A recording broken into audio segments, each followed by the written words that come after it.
Assalamualaikum warahmatullahi wabarakatuh. Selamat pagi bagi anak-anak Bapak.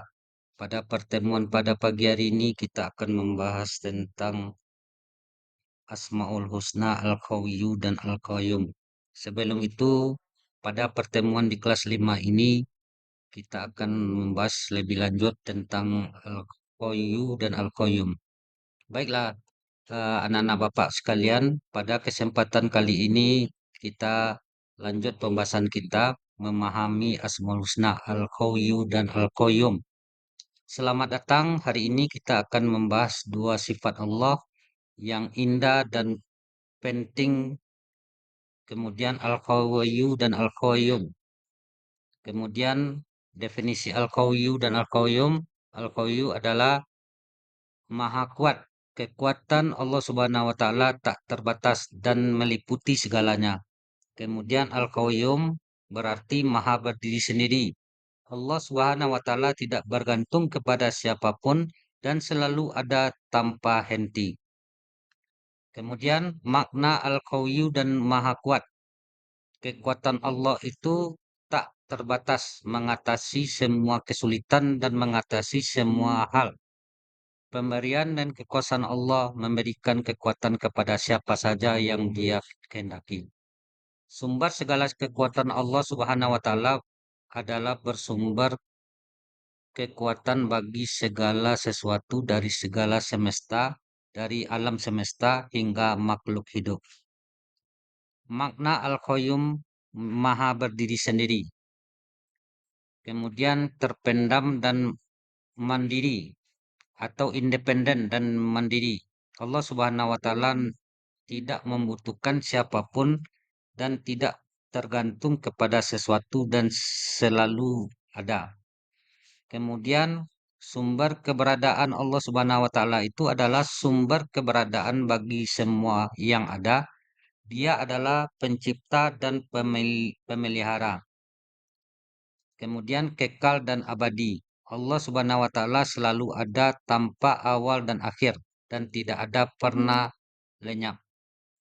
Kemudian selanjutnya pelajaran kita kaitannya dengan sifat uluhiyah atau ketuhanan.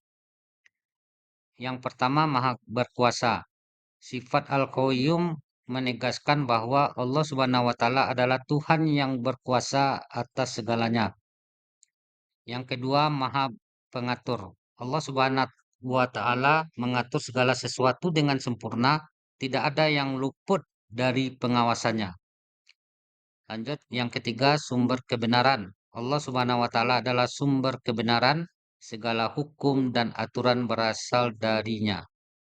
Kemudian kaitannya dengan sifat-sifat rububiyah. Yang pertama kaitannya dengan sifat rububiyah itu adalah ketuhanan. Yang pertama pencipta. Allah Subhanahu wa taala adalah pencipta segala, tanpa Dia tidak ada yang bisa ada. Yang kedua memelihara. Allah Subhanahu wa taala memelihara semua ciptaannya. Dia menjamin keberlangsungan hidup semua makhluk. Kemudian yang ketiga, Allah Subhanahu wa taala menguasai segala sesuatu. Dia menentukan segala yang terjadi. Pengaruh pemahaman Al-Qawiyyu dan Al-Qayyum dalam kehidupan. Yang pertama kekuatan iman, percaya pada kekuatan Allah Subhanahu wa taala dalam menghadapi kesulitan. Dan yang kedua ketawakalan, berserah diri dan berkehendak Allah Subhanahu wa taala dalam setiap keadaan. Yang ketiga keyakinan pada keadilan, percaya bahwa Allah Subhanahu wa taala itu selalu adil dalam segala sesuatu. Kemudian perilaku yang mencerminkan sifat Al-Qawiyyu dan Al-Qayyum. Yang pertama, solat menunjukkan ketaatan dari pegang maksudnya solat menunjukkan ketaatan kita kepada Allah. Kemudian bersedekah atau membantu orang yang lain dengan ikhlas tanpa pamrih. Kemudian sabar, mampu menghadapi kesulitan dan tetap teguh dalam kebenaran. Kemudian yang terakhir ikhlas. Maksudnya adalah segala sesuatu hanya karena Allah Subhanahu wa taala.